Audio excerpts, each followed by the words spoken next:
And now I would like to introduce Jonathan Smith from ViUX, which is our successful Parallels Cloud Storage customer, to share his experience with the product.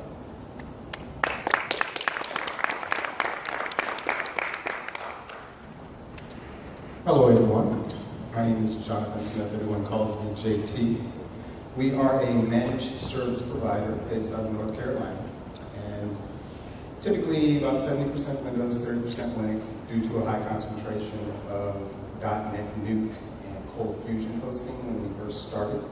We probably will bring that to about 50-50 by the end of this year due to a heavier focus on LAMP, SAC, CMS hosting.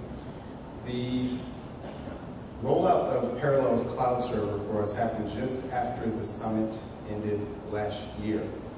And our initial deployment was not completely successful.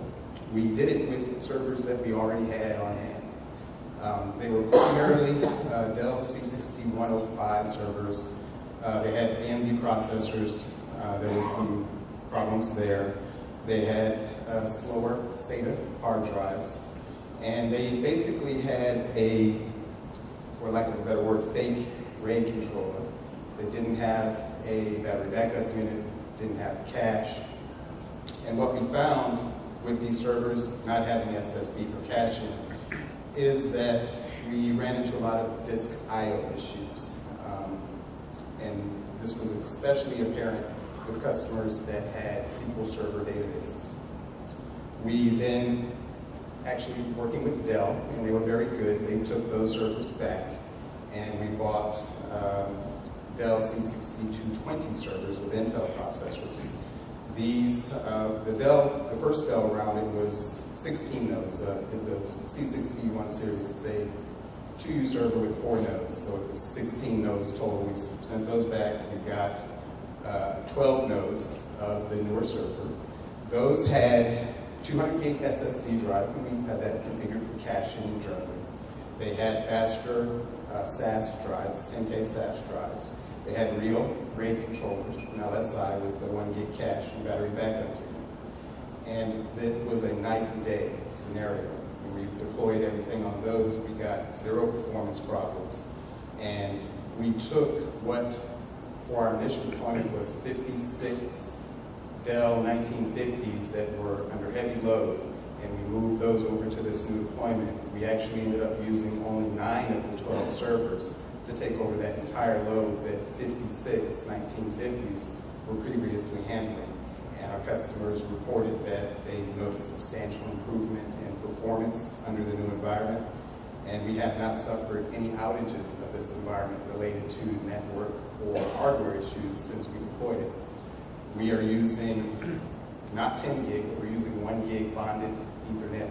We have it set up for every 1 gig connection is 2 hard drives.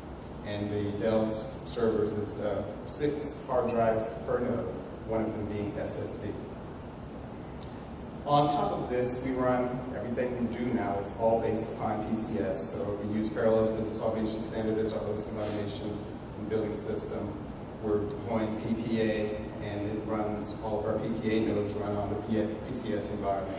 We do Linux containers, Linux virtual machines, Windows virtual machines on this environment. We also do something that's a little unusual. We wanted to get Windows containers onto PCS, which is not natively supported. So the way we did it was to create Windows VMs. And we installed inside those Windows VMs Parallels Virtual So Containers 4.6 for Windows. And we, as you see, we set it up. Usually each node was about 24 to 32 gigs of memory, 4 to 6 CPU cores, 1 or 2 500 gig hard drives. And we then installed PVC inside that. And we usually limit currently to about 10 containers inside a VM. And it works perfectly. The only thing that is a little different is that if you migrate a VM from one PCS node to another, that migration happens instantly. But if you're migrating a container that's inside of a VM to another node, it takes a little longer. So you have a little downtime in that scenario. The performance of our PCS storage is such that customers cannot really tell that their VPS is running inside of another virtual environment. And this setup allows us to control how we deploy Windows containers. We can upsize a VM at any time, move it to a different node at any time. It's a very versatile setup, and it works for us quite well.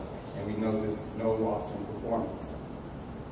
We have not yet deployed the high availability aspects of the PCS that Kirill was referring to. We haven't really needed to. We have not had any outages, as I said. We're now in the process of expanding the storage of our initial cluster.